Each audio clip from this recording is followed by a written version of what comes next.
be dancing in the streets, dancing at his feet, dancing in the streets of gold.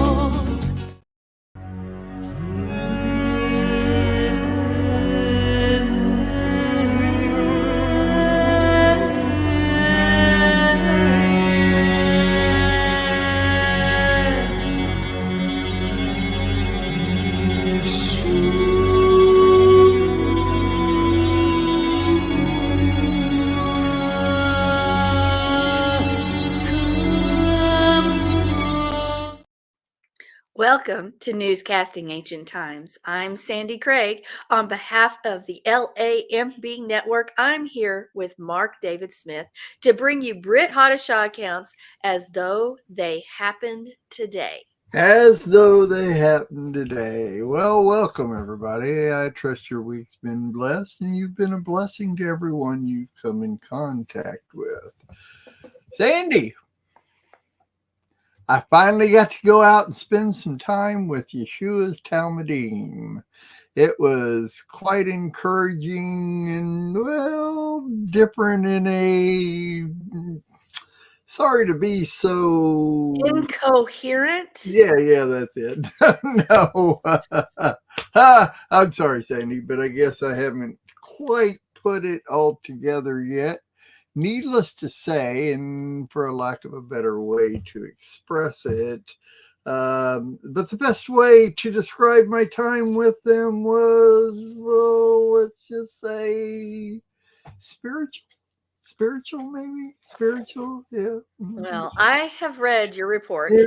You're somewhat vague on your underlying notes. Your report was very candid, straightforward, and dispassionate, to say the least. It's a good report. Don't get me wrong. Just well, clinical, maybe. Okay. Yeah. That's another way to put it. I'm interested in how you bring it to us and where. So how do you bring it to us and where you'll go with this summary? Well, I have to say that I'm not as conflicted as I used to be towards Yeshua's claim to be Messiah, his Messiahship. I still need some time to collect my thoughts, but after this past week, well, I guess we'll have to wait for the summary. We'll see as we go through this. Okay, then. That was very non-revealing and uneventful. I personally would like to hear you give your account of this past week with Yeshua's Talmudim. Well, it pretty much has started with, I've got a cousin who lives in the Galilee, and she told me earlier last week that Yeshua and his people were camping near her village. They'd been there for over a week. Apparently, the Talmudim were ministering to a group who had fallen prey to some traveling predators and lost a great deal of supplies and equipment. Since there are no authorities in the area that govern over this area, this already barren area part of the Galil, these predators were able to just come in and manipulate the people into giving them some surplus, but then left with far more than what they were given. Predators? Yeah. I need more, Mark. Yeah. I know. This is a story that has gone virtually hidden for some time now. According to the report I got from the Sabras, there are 6 or 7 men and women who travel in full living gear around the country, putting on shows and playing games with any locals they come in contact with as they go from town to town. Mostly they hit small communities who have no local protection. Sounds like gypsies. Yeah, right. Yeah. That was the first thing that came to my mind also. They're drifters, nomads, vagabonds, vagrants, all traveling together. None of them stay in any one place long enough to hold down jobs, so they operate and manage the locals in a way that gets the locals to trust them and give them access to their supplies. And then the vagabonds, or gypsies is more well known, take much, much more than they're given. Anyway, that's what happened to some people close to where my cousin lives in the Galil. And so Yeshua's Talmudim were there to help these Yeah, people? right. But Yeshua was there too. I followed up by heading out there last Tuesday, hoping they were still in the area and maybe get an interview with Yeshua himself. And Well, they were right, but the way I understand it, Yeshua rarely, and I mean rarely, talks to anyone except his Talmudim. They say he talks to the local rabbis of a town or city, but that's just a courtesy. I guess part of his whole, I guess you might call it, a tour that he and his Talmudim are presently journeying on, is to meet with rabbis, Torah teachers, priests, and the Parashim.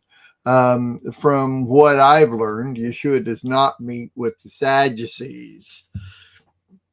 Apparently, when Yeshua and the Sadducees meet, it is an automatic verbal war. Apparently, the Sadducees get physical too when they feel verbally threatened in their interpretation about their interpretation of scriptures. The Sadducees absolutely do not believe that Yeshua is the Messiah of Israel and will do whatever they need to do to counteract his ministry in any way. okay, Mark, thank you for the history lesson, but you know a lot more than you've let on before. Yeah. I think this trip has revealed more than just an interview with Yeshua. Yeah, it was good. Well, I may not have been able to get a one-on-one with Yeshua, but I did get to spend a little time with a gentleman by the name of Matthew. Most of the other Talmudim call him Levi, and Levi is a talker. We got a little time to kick back as they were all resting on the edge of a set of olive trees. He caught my eye and nodded his head at me when they all sat down to rest. I took that as a friendly gesture and sat down next to him. I introduced myself, and he was wide open to talk to me about the dynamics of traveling alongside Yeshua. All right. Now I'm on the edge of my seat. Tell me more. Yeah. Well, maybe you should put on your seatbelt, because what I saw next is going to knock you off that edge. Mark! All right. Matthew and I talked for most of an hour, getting to know each other and to help solidify trust between the two of us. We've been sitting there for most of an hour before everyone stood up and walked to the east side of the olive grove. This olive grove was at the entrance to a pathway that led up the side of a mountain. I am talking, throw my head back to see the top of the mountain. That's how high this mountain was. As we rounded the corner of the olive grove, Yeshua met us coming down the pathway. He talked with Yochanan and Kifa for a quick second, and then we all started up the path. Sandi, I'm telling you that I am now with Yeshua, the 12 disciples and 4 women. I mean, it's really kind of cool. Here we are. I'm just kind of like in the midst of all this. This is really kind of cool. It's time out too. We were 18 people in all heading up the mountain. Sandi, I'm walking with Yeshua up a mountain. Sandi, up a mountain. Of course you are. More. With every step I take, I'm going through all these questions in my head. Should I be here? where are these people who I just met and I don't know where are they going and why? What are we going to do when we get there? Is Yeshua really the Messiah? I'm thinking about all these things while we're walking up this mountain. And of course, if he is, then am I about to witness something that will change me? A million thoughts and questions are racing through my mind. Don't stop now. Okay. So I'm behind Matthew, who I've kind of latched on to since he's really the only person I've talked to. And there are two of the other Talmudim behind me. The women are scattered in between the other Talmudim, and Yeshua is leading the way up the mountain. And the mountain is high, very high. Of course, I've established that. We are almost to the top when Yeshua stopped. Once we all caught up with him, we could see that Yeshua was standing on a flat ledge, only say 20 feet maybe from the top.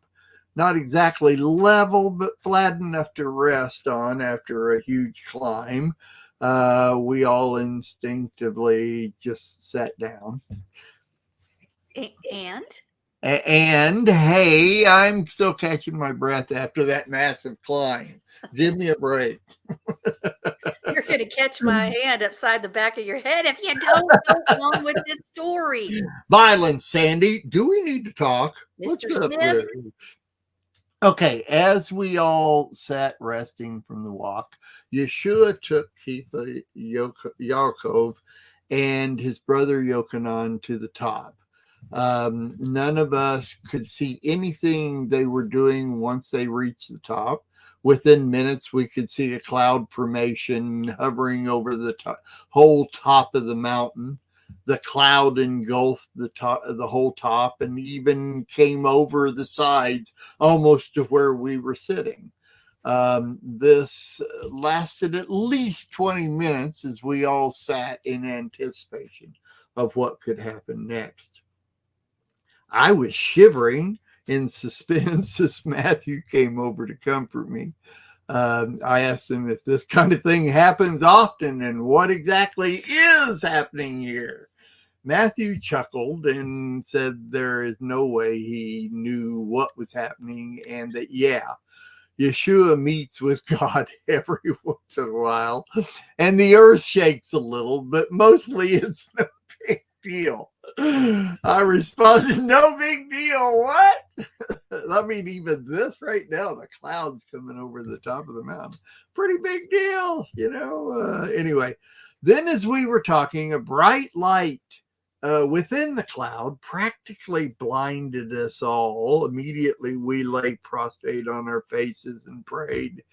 Now, Sandy, it's the next thing that I really have to say. Well, I'd like to say, I guess I really don't know what to say, Well, say it. Yeah, well, okay. Brace yourself. A voice from the cloud said, "This is my son, whom I love, with whom I am well pleased. Listen to him." Every one of us could hear it. I was in tears, weeping like a baby. It was at least an hour before they came down from the top. We were all still prostrate, praying. As soon as they reached the landing where we were, we all got up and followed them down the hill. While they were walking, I could hear Yeshua talking, but I couldn't make out exactly what he was saying. I was kind of like way in the back, and it sounded like someone was to be raised from the dead. I don't know. I got it all kind of mixed up. When we got close to the bottom, I could hear their conversation better. One of the Talmudim asked him, "Then why do the Torah teachers say that Eliyahu must come first?" I could hear Yeshua answer, on the one hand, Eliyahu is coming and will restore all things. On the other hand, I tell you that Eliyahu has come already, and people did not recognize him, but did whatever they pleased to him. In the same way, the Son of Man too is about to suffer at their hands. I really didn't understand their conversation, so I asked Matthew to explain it to me if he would, please. Of course, Matthew then told me that because of this statement, the Talmudim understood that he was talking to them about Yochanan, the immerser. And that I would understand, and I would understand all this, soon enough, pretty much. Well, do you think it was Eliyahu on the top of the mountain? Do you think it was Moshe? Well, I will say this.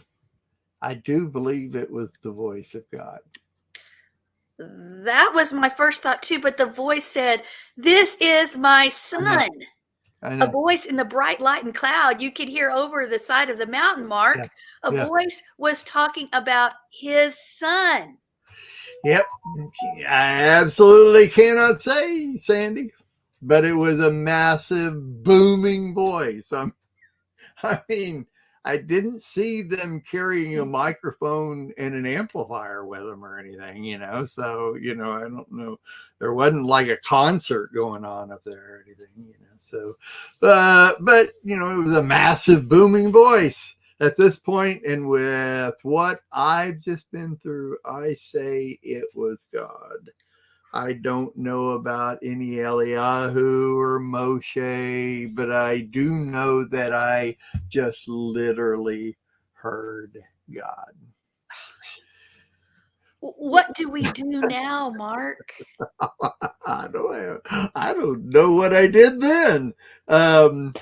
Well, we keep our eyes and ears open and take every chance we can to meet up with Yeshua in the Talmudim's location so that we can gather what we need to make dues and a decision. Wow. Best we can do. A voice, Sandy. I heard a voice. I want to hear the voice. That's right. Well, that's right. Be blessed and be a blessing to everyone you meet. That's right. That's it for this edition of Newscasting Ancient Times.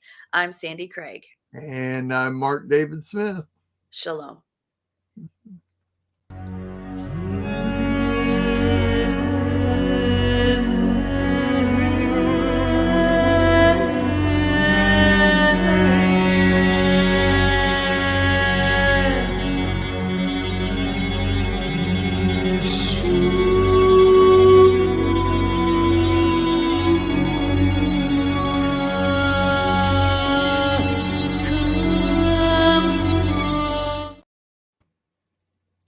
After that, I feel like I did just come down off the mountain. That's a pretty big story. It was fun. I mean, the story actually is that Yeshua told the three guys not to tell anybody until he was, taken to the cross, was executed. And so how do I get this story and still be there and tell the story without telling the story? You see what I'm saying? Yeah, so especially since you're a reporter.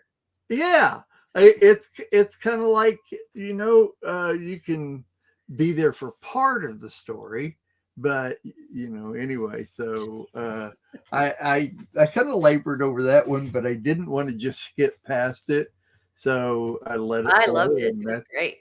It's good. That's where it came from. So. Another one down. I've got all the other ones done except for last week, and of course this one. And I've got them individually made. We'll make a page on the website lambnetwork.tv, and eventually where somebody can go just either watch them all together or watch them individually. I mean, they stand alone by themselves, every one of them, but they're kind of neat with the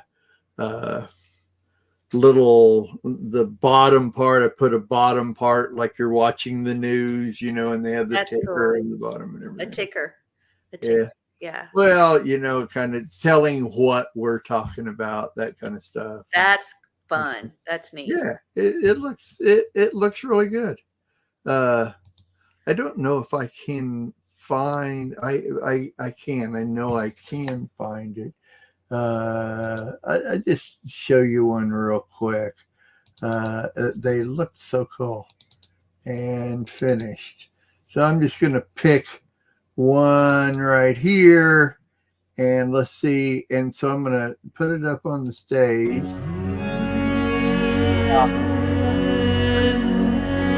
Here with Mark David Smith to bring you Brit Hadashaw accounts as though they happened today. Welcome, everybody. I trust your week has been blessed and you've been a blessing to everyone. So there's the product of what every one of them have the thing across the bottom and the intro and everything else. Of course, it changes per whatever the subject was for that week. So, well, Joe said this, and I hadn't thought about this, but she said that's really cool, so kids can watch too. Sure. Because kids would be, that's like a show. That's like a sure. Yeah. So that I hadn't thought of that aspect, but that's true. That's very true. I think we're on this one we did today is like 24 or 25 of them we've done so far. So I'm excited about getting through it. I don't know where we're going to go from here, though. I mean, what are we going to do with it, Sandy? You know what I have learned over the years, all these years, is that you'll figure it out. It will happen. I will follow. You will figure it out, and I will follow. So. Mm-hmm. Well, I'm so glad you're back and healthy with us. Oh, last week. Just so you know, folks, we got on to do the show, and Mark looked at me, and he's like, "You look awful." I was like, "That's how I feel." Well, So, last minute, he says, "I wanted to say something." He said, "I can't talk. I got to set this up. We're gonna throw something else in." So. Yeah, I was afraid. I don't know. I just didn't. I was afraid if you were even going to make it through the hour or not, the way you look. So hey, I know that look. I've had that look myself. So, but you're a survivor. So here we are, and gosh, this past week has just been practically devastating for me. I have Liam runs off of a computer, a regular CPU, but I have 3 external hard drives of several terabytes because I have all the old Lamb radio stuff and all the other stuff that I've used per the years, and I save everything because eventually I'll need everything. And I lost a hard drive this past week. I mean, I lost a hard drive. We're talking over 5 terabytes worth. So you lost it, like it broke, or you couldn't find it? Nope. I just clicked on my computer. I clicked on that drive, and it said could not access it because of a fatal drive error. Drive error. Okay, so could you recover it at all, or is it gone? I right now it's at a store, and I left it overnight. Hopefully they're going to try to see if they can bring it back up or not, but I couldn't. I spent 3 days trying to do it myself, searching and trying to figure it out, because there's software out there, but you can buy software to try to do it, but will it do it? You don't know. And so I can't spend all that money to do all that. So see, that tells me I have one of my hard drives, because I have several as well, is almost full. It's 5 terabytes, and I think I have just almost nothing left. And I told John, I said, we need to replace it, but it sounds like I need to have 2 because I need to back up the one. I don't even know 3. how to do that. I have 3 massive external units. Well, You mine know, are 5 terabytes too. So, but well, I've got one that's 6, one that's 4, and one that's 5. I just have one that's 5, and then I have a couple smaller ones. So, Well, we'll see what happens. It's not the one with the lamb on it. I have one external hard drive that just has all the old stuff. It has all the new stuff. It has everything we do with lamb. so And what was on that one that you lost? it was just some personal stuff and some maybe a couple of movies or something. But there was a few things. It wasn't lamb. There was some lamb stuff, but not enough that I don't have it somewhere else. So Wow, you I'll be just taught me fine. a lesson. You taught me a huge lesson. Yeah, do it. Thank you. Back it up. Do something with it. I don't even know Because, how to back up the hard drive. uh-huh. I mean, because you It, have a hard drive and then you put another hard drive on, uh-huh. and then you can't touch your computer for hours.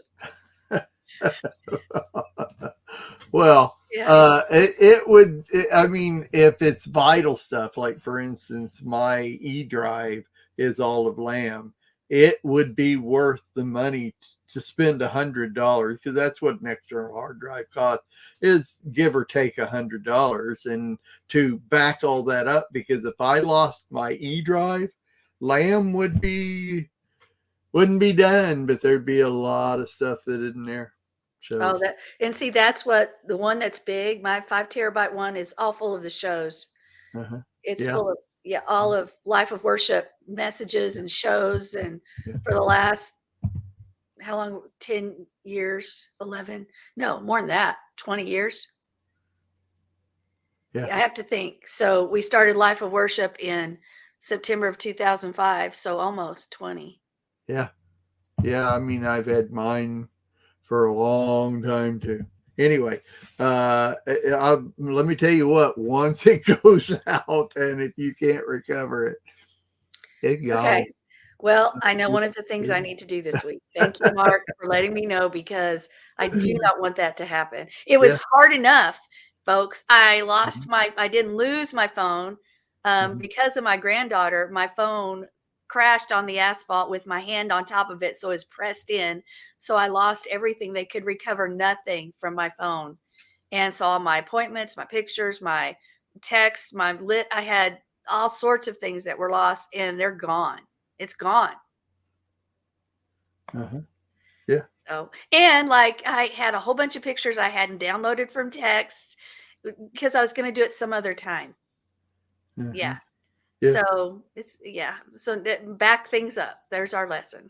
It's like evil technology demons have been released this past week, and they've run rampant through everything. It's like the way I feel. My Microsoft Office, with Word and Excel and all that, as of yesterday, it went out.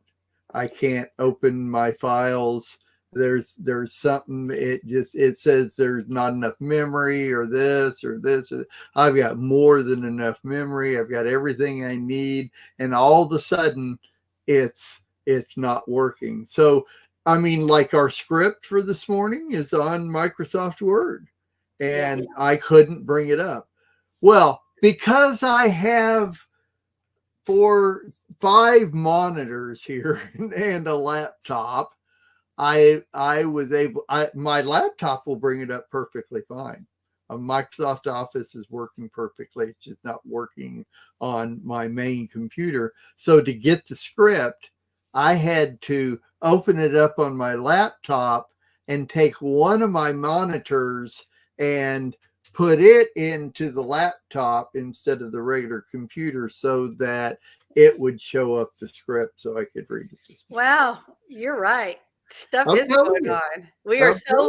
We're so dependent on this stuff when we do these kinds of things. I mean, That's right. this is technology based 100%. shows, technology based society, and what we're doing here is technology based. And when the technology isn't working,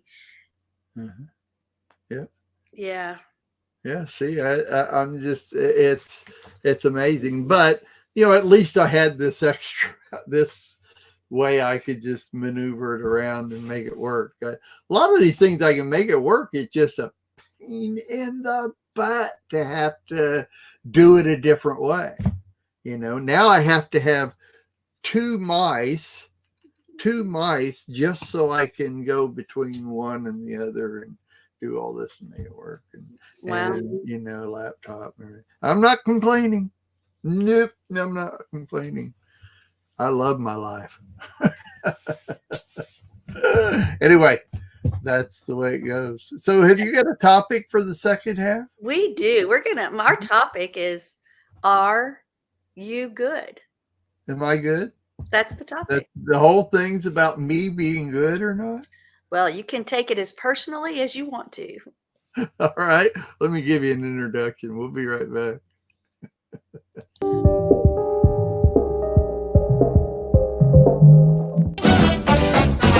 We'll be dancing in the streets, dancing at his feet, dancing in the streets of gold. We'll be dancing in the streets, dancing at his feet. Good. Good is a word we use all over in the English language. Oh, this is good. Or this food was good. This object is good. We say it for everything. We say, I'm good. Oh, he's a good person. She's a good person. But I wonder, are we good? Do we really understand what the word good means, at least even in our English vocabulary, but especially in the Hebrew? Because now you think of the opposite in evil. And we attribute evil to a lot, and not saying those things aren't evil, because they are many times. It was evil and demonic, or that person is evil. The things they were doing are evil. The things that have happened in our past, like the Holocaust, it's evil, et cetera, et cetera, et cetera. And we often attribute, man, that action was evil. That person is evil in their action. But what is evil? What is good? Do we really understand those concepts? Well, I think to go back and understand those concepts, we have to go back to the purpose of creation, because the purpose of creation was so he could have a people that would be his ambassadors, that would be his own, that a people who would mandate what was given to the first Adam. Messiah, who is the second Adam, he's the fulfillment of this, because he is the Rosh, he is the head. Okay, we get that. So let's go to Colossians 2:10. It says, and you are complete in him who is the head of all principality and power. And then Revelation 3:14 says, these things says the Amen, the faithful and true witnesses, the beginning of the creation of God. So the beginning of the creation of God. We're told that here, this word is Bereshit or Reshit, and Reshit is the beginning. Okay. When Yeshua appears to John on Patmos, and he speaks in the Hebrew that he is the olive top, which means what? He's the beginning and the end, right?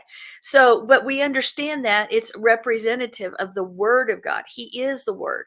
He is the Word made flesh. So in the beginning, we have this concept that the Word of God created everything. And I would agree that Yeshua, the word spoken, the word sung, however you want to say it.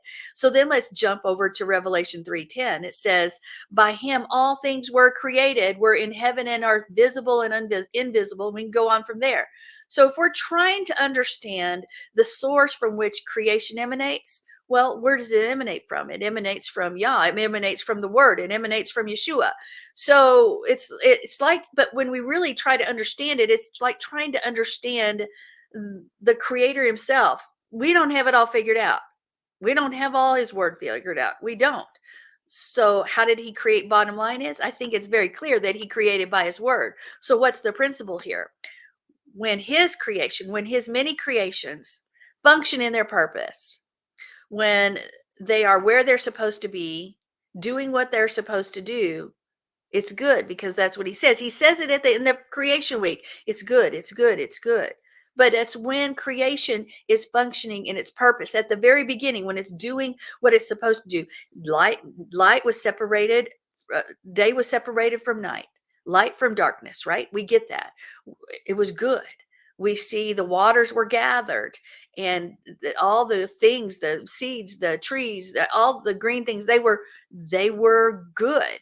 And we could go down the line and see he called those things good because they were functioning in this praise purpose. But let's go back to the Hebrew word. We all know that word. It's tov, but it's spelled with a tet, a vav, and a bait, or a bait. And when we see this good in English, it can mean so many things, movie, food, etc., like just like we've talked about. But what does it mean when we see it in Hebrew? Because Yahweh calls his handiwork good. So it means that it's fulfilling its purpose. As we've talked about before, if you have a bowl and the bowl is empty, it's really not fulfilling the purpose for which it's called, because you're to put things in the bowl. So when it's functioning and and the reason it was created, it's good. It's fulfilling its purpose. So what does that mean for us? Well, if something is where it's supposed to be, doing what it's supposed to do, what's going to happen? It will produce life, some sort of life, physical, spiritual. It's going to produce life. Now, let's just briefly move over to evil, Ra. Okay, which is a resh and an ayin. And what does that mean? Well, if good is fulfilling your purpose, then evil is not fulfilling the purposes for which Yah is called. When things are not where they're supposed to be, when things are not doing what they're supposed to do, then they cannot be good. No, it's not going to work. If it's not good fulfilling its purpose, then according to the word in Hebrew, it's evil. Well, we don't think of evil that way. We think that we're good, but when we're not doing what Yah's called us to do, where we're supposed to be, then by his definition, we are evil. Wow. Now that hurts a little bit, because how many of us think that way? How many of us think, well, I'm doing a good job? I mean, society always said, well, they're a good person. They're good. That was a good idea. I don't know if I was supposed to be doing it. Well, if we're not supposed to be there doing that thing, even if it's good, then according to Yah's definition, we're not fulfilling our purposes. And therefore, what are we? Evil. That's pretty hard to take, because we have so much more in that definition of what that means than something like that, because evil encompasses more than what we thought. Anything that is not where it's supposed to be, doing what it's supposed to do, is evil. So now we see this narrow path. It's getting even more narrow. It's getting smaller. The wide path is bigger, the narrow path is smaller. So what happens to things that aren't fulfilling their purposes? Well, let's think of salt. What happens to salt when it's not salty? It's not good for anything. So what do? You throw it away, throw it into the street, because it's raw. It's evil. It's not doing what it's supposed to do. So you and me. So what happens to us? Are we where we're supposed to be, doing what we're supposed to do? Because if we're not, if you are just doing what you want because you don't want to go down the path Yah's told you to, you don't want to step out in faith, then according to his definition, if we're doing that, we are evil. So how important is it that we're where we're supposed to be, doing what we're supposed to do as an individual, as a congregation, as a body of Messiah? Because Messiah is the light of the world. So what are we supposed to be? The light of the world, because we're his body. We're supposed to shine in the midst of darkness, even in the midst of our enemies, because we'll think where Israel is planted. It's planted with enemies all around, everywhere. But in the middle is supposed to be, Israel is supposed to be the light. Israel is supposed to be basically evangelizing the nations. Now, Israel is scattered. Are we evangelizing those around us? Are we spreading the news of our Messiah? Are we doing whatever he's called us to do, even in the midst of our enemies? And we should not fear, because according to Psalms, he prepares a table in the midst of our enemies, which means that the enemies can look on and see. In fact, it's a high table. We've talked about that on Walking in Spirit and Truth when we studied Psalm 23. So he's prepared this table. The enemies are looking on and seeing the blessing that he has on us, which doesn't necessarily mean finances, but they're seeing that, and we're protected, even if our enemies surround us, because we're doing what we're supposed to do. I've heard over and over, the safest place to be is in the center of his will. Why is that safe? Because we are where we're supposed to be. So there's protection. So there's covering. Okay. So we get that. Let's go on from there and realize that we don't have excuses not to be doing what he's called us to do, because really it's just a lack of faith. And it's sometimes scary to step out and do what he's called us to do. It's hard sometimes to step out and speak to strangers that could reject us. It's even our own family sometimes. And we can get bigger just on how we function daily, taking care of whatever he's given us. What are we doing? But there's another principle that we need to look at when we're looking at good and evil. Are we good? And that is this idea of distinguishing certain things. Okay. Now, how does he do that? If we're in the midst of our enemies, then are we mingled with them? No, I'm not saying that. Not at all. Because there are distinctions, those things that are set apart, those things that are divided. And we see that in creation. Things weren't good until they were separated. Light from darkness. It was good after it was separated. So as long as they stay separated, things that are supposed to stay separated, they fulfill their purpose like day and night. Waters above the firmament and waters below. What does that mean? What happened when chaos ensued? Well, when the waters broke forth from the earth and mingled with those from above, it was chaos during the flood. Chaos. And that's what ensues in our life too, when we mix and mingle things that should be separated. When we eat which we shouldn't eat, when we do what we shouldn't do, all because we have a million excuses and we can say whatever. But when we blur the lines from the divisions that he set in place, then again, what have we just done? Not only we've commingled things that shouldn't be mingled together, but we have brought in mixture, and not everything is equal. Think about this. Shabbat is set apart for a reason. Why? Because first off, it's very good, and it's set apart for us. It's set apart as a divine appointment for him. Does that mean the other 6 days are bad? No. Are they evil? No, not at all, as long as they're functioning in their purpose. But when we mix and mingle, and those things that are done on the 6 days are mingled with what's supposed to be done on the Shabbat, we blurred the lines and the boundaries, and it's evil. The boundaries need to stay in place. But culture has erased our boundaries. Why? So that we aren't where we're supposed to be doing what we're supposed to do. Think about this. What is male and female? What is marriage? What is good? What is evil? What is even our countries? Everything has, the boundaries have been erased, and there should be boundaries there. Why are they erased? Why are boundaries eliminated and blurred? Why? Because it leads to chaos and it leads to death.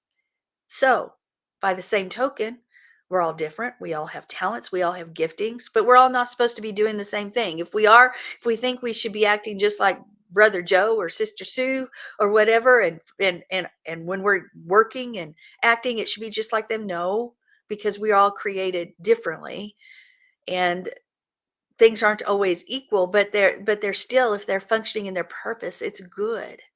Some have talent, some have gifts, others don't. When we look and we act differently, we're not called to uniformity, we're called to unity. We're of course, we've talked about that before, life of worship especially. We're stones, not bricks, and that doesn't change.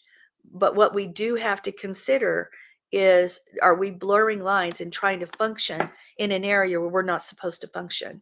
Are we trying to live and walk out an area that we're not supposed to function in? It's just like, I've noticed in the way we walk this out, and those that are looking at the Hebrew roots of their faith, they're going back and studying the word out. In general, when people get a little bit of knowledge, they want to become the leader. But here's the deal, folks. Not everybody's called a pastor. Not everybody's called to teach and preach. You may have great knowledge that can be used maybe on a different level, but not everybody's called to function in those roles. Not everybody's called to do what they're called to do, to run a radio station. My goodness, that takes a TV station even. That takes talent and ideas and skills that I couldn't even fathom. Not called to do it. And if I tried to do it, you know what? It would be a mess because that's not what Yah's called me to do. And it could create chaos.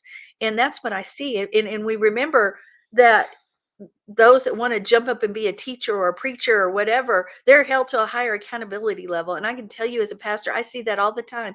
People come in and they begin to learn a little bit of Hebrew. They've gone through the Torah portions maybe one time, and they want to they feel like they have been called to teach and preach, and they break off and start another group. It happens. But we've got to remember, not everybody's called to do every little thing. We're all different. Think of Joseph. Joseph ended up in Egypt. He looked like an Egyptian and he acted like an Egyptian in that he did what they were supposed to do. I don't believe he ever broke Torah. I don't believe that. I think he followed all that Yah told him to do, but you wouldn't recognize him in general. Well, Was he where he was supposed to be doing what he was supposed to? Was it good? Yes. Even though it might look differently than what we would think was good if we just looked on the surface and didn't know the story. Well, why is he over there? Why does he look like that? Well, there was a purpose behind it. I think of somebody who's ended up in the hospital. I'll just use myself for that. And what seemed evil, it was August of many years ago. And I normally, if I got sick, I would end up in the hospital around November, December. But for some reason, it was in August, and boom, I just was sick all of a sudden and had to go. Ended up, they put me in the hospital for a week, and I was like, why? Well, it turned out that the person in the bed next to me just had a grandson who had died from asthma. And of course, that's basic root of why I was there too, is breathing and other things, and experienced that. I experienced death and coma and all that from that.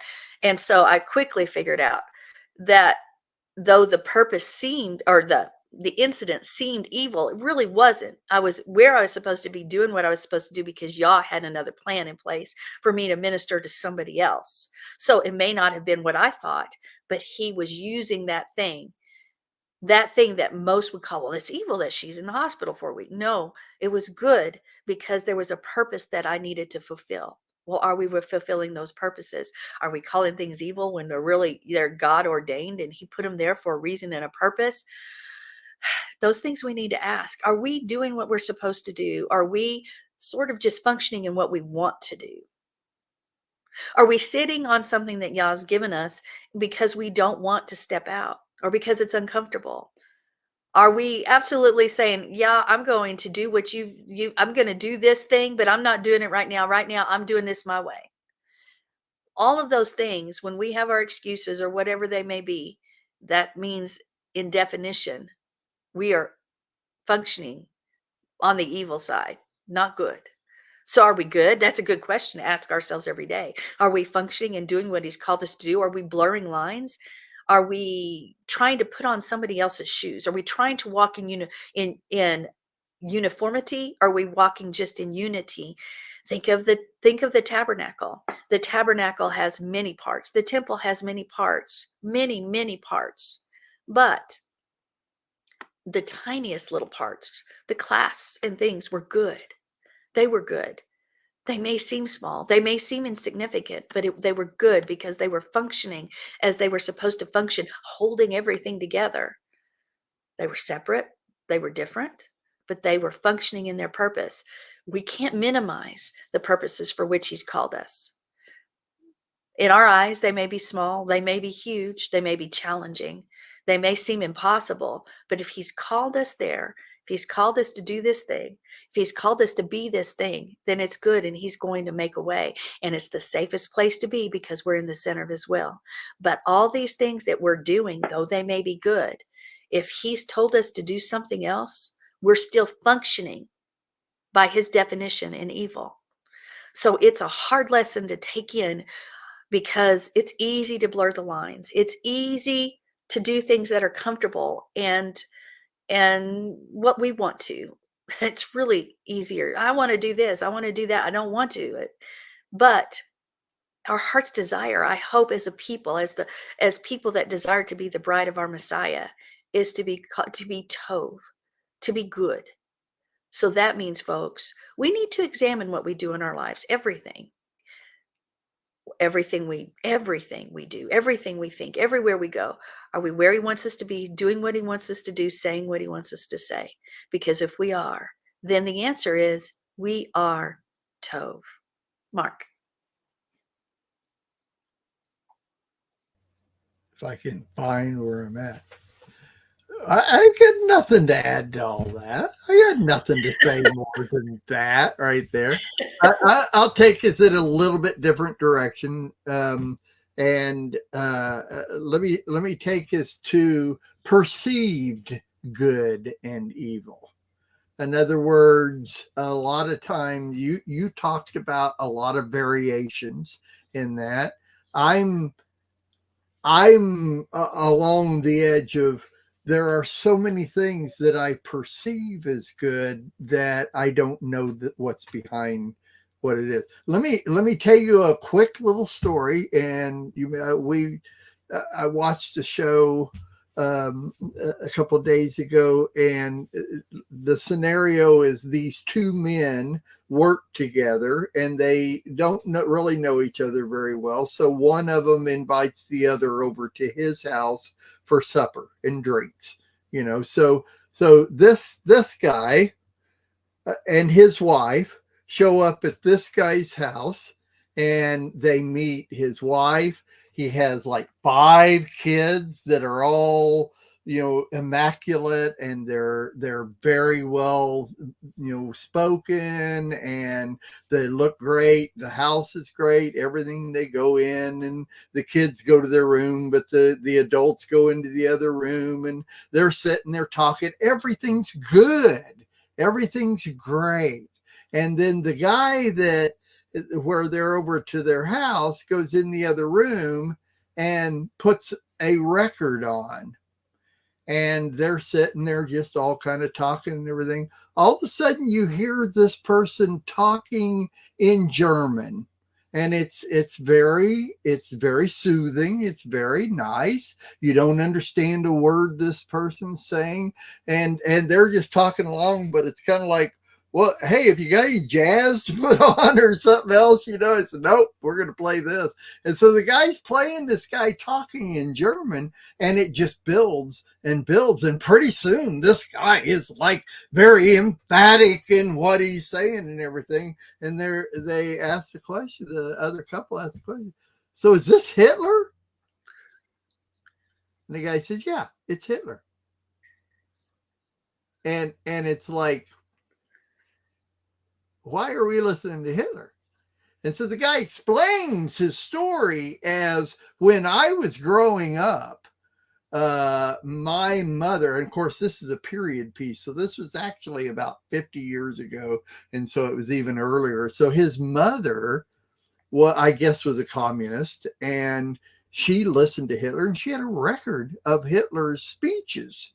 Though you couldn't understand what he was saying, the boy grew up learning how to be passionate and everything based on this. He had no idea what Hitler was saying or anything like this, but the record taught him how to be even keel and passionate at times, and it was good to him. That was good. Hitler didn't mean anything to him, where it meant evil to all the rest of us. It meant something good to him. So we know things that we understand and we act upon as being good or being evil. But in some people's perception, it's not exactly the same thing. And so when I've learned through the years to not preconceive things. You know me. I've got some different things that I'm, I believe maybe a little differently in some ways. It's because I've allowed myself not to preconceive things as being either good or evil until I search them out and find out and let God show me one way or another whether or not they're good or evil. Interesting story on the Hitler thing, I thought. But anyway, I there's where I'm coming from. This is that we have to have, if you're not with God, it's willy-nilly. It's anything goes. You can make up your own scenarios on whatever's good or whatever's evil, that type of thing. The world has different values on good and evil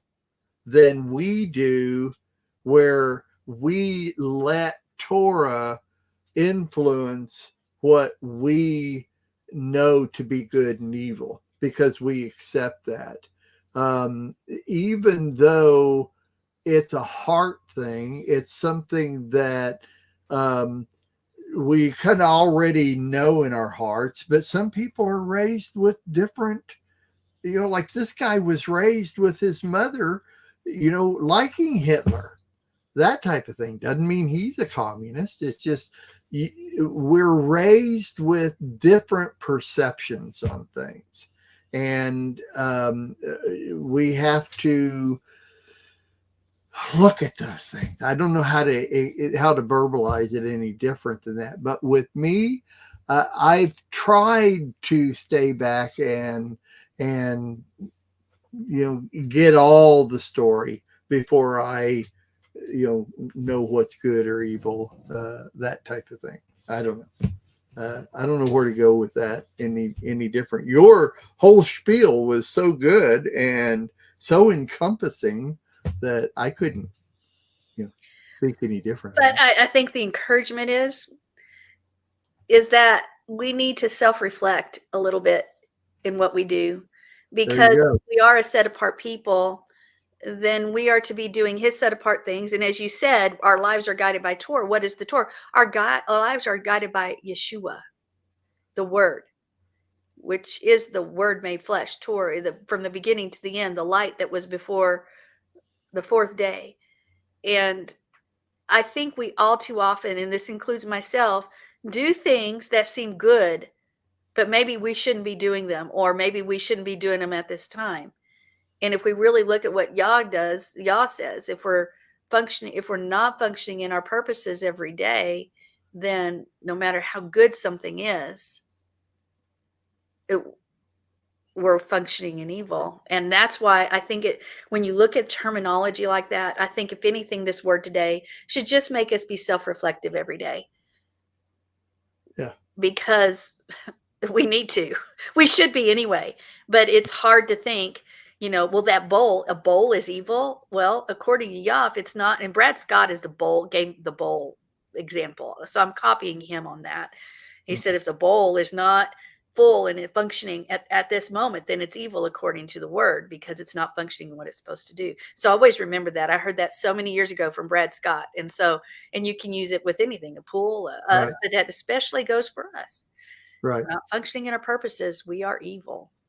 No matter how much we follow Torah, no matter how much we speak the name of Yeshua, if we're not doing what he's called us to do. Yeah. And we have to have boundaries. We have to have guidelines, and all the boundaries, all the guidelines, everything have been skewed through the years. Sometimes it's so hard to know. If you don't know God and you don't know his word, it's so hard to know where those boundaries are. We have to go. All right. Say goodbye. Yes, we do. All right, everybody. So if you missed the show today, or you want to watch it again, or you want to tell somebody else about it, you can go to lambnetwork.tv and go to the on-demand section. And by the way, the show's on Thursday. So look for the on-demand Thursday, and you'll find us, and you'll be able to watch it for the next week. We sure appreciate everybody coming in, and we'll catch y'all next week. I hope. Yes. All right. See you later, Sandy. All right. Shalom. All right. Bye.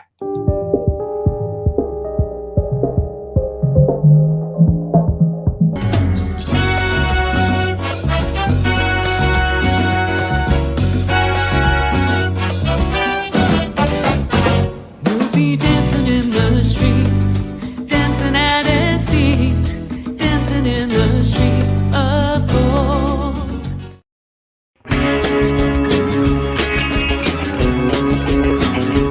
We are richly blessed to bring you what we believe is the fullest, most diverse, yet up-to-date progressive teachings, discussion, and prayer programming you can find anywhere on this planet.